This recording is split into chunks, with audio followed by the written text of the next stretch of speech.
รื่องจักรมือสองนะครับเยอะเลยครับกำลังดำเนินการธรรมศาสตร์นะครับเพื่อเตรียมเข้าซ่อมนี่มาดูอีกครั้งครับ135ช่างจากชุมพรนะครับเข้ามาช่วยในการธรรมศาสตร์เพื่อจะเตรียมซ่อม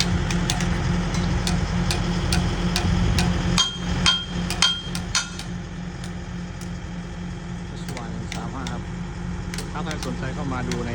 งานได้เลยครับ22 มีนานี้เรียนเชิญครับผม